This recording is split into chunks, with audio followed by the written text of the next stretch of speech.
Hey, what's happening, friends? There's been a lot of talk in the news lately about the changes that have taken place on August 17th in the real estate industry. They primarily relate to how broker compensation is handled. And the two big changes, which we've talked about before on the channel, are one, a buyer needs to have a signed representation agreement executed before a real estate agent can take them into a home and show them a home. And the second thing is that listing brokers cannot pre-negotiate commissions and advertise them on the MLS. So any guarantee of a commission to a buyer's agent is no longer listed on the MLS. It doesn't prevent a seller from offering some type of compensation, but we no longer will be advertising that for a buyer's broker to see. And so I wanted to explain some of the differences and some contractual differences on where the industry is going. And so if you're looking to buy or sell, you are prepared to have this conversation with your agent, because this is a very, very important conversation to have, and to make sure that you understand how the process works now, because it's similar in terms of final outcomes, but it's going to be different in terms of how contracts are structured and the strategy that you have on either side, either on the buy side or the sell side, when you're entering into a sales contract for real estate. So I have a little slide here I'm going to bring up and show you guys kind of the illustration of the way things used to be. So the old way of how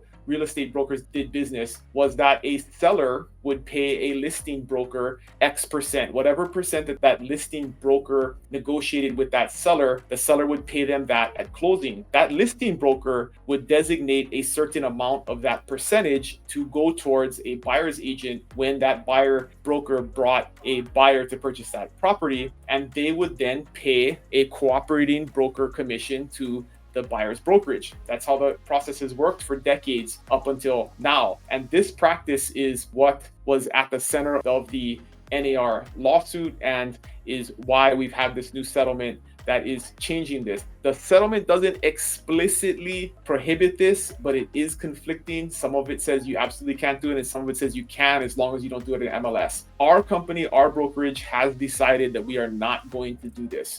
We are not going to broker-to-broker compensation. That is something that has been a point of controversy in the media, but that's why we're talking about it and explaining it, because if you understand why, it makes a lot of sense. This is the reason that we were sued in the first place as an industry, and it's a best practice just to no longer do it, because we have a lawsuit that we have already lost, and there's no reason to just skirt around it and try and do it in a different way. So now there are a couple of new options. And so in our Hawaii purchase contract, this is going to be different in every state, but we have a couple of new paragraphs, C3 and C4. So I'm going to cover C4 first. And so important to understand, a seller is not prohibited from offering some type of compensation to a buyer broker if they choose to. There's just a couple of different ways that compensation will be transmitted. So the first one in our new contract is in paragraph C4, where a seller directly pays a buyer broker X amount or X percentage of the sales price directly. So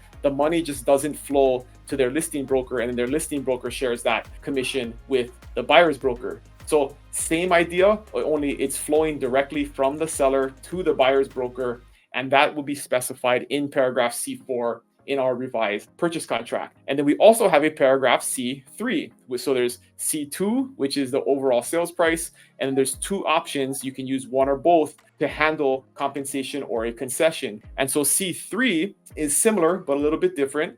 In C3, the seller will pay the buyer a concession via the purchase contract. So the buyer will request that the seller pay them $10,000, 2% of the sales price, something like that. And that seller will then at closing credit the buyer that amount.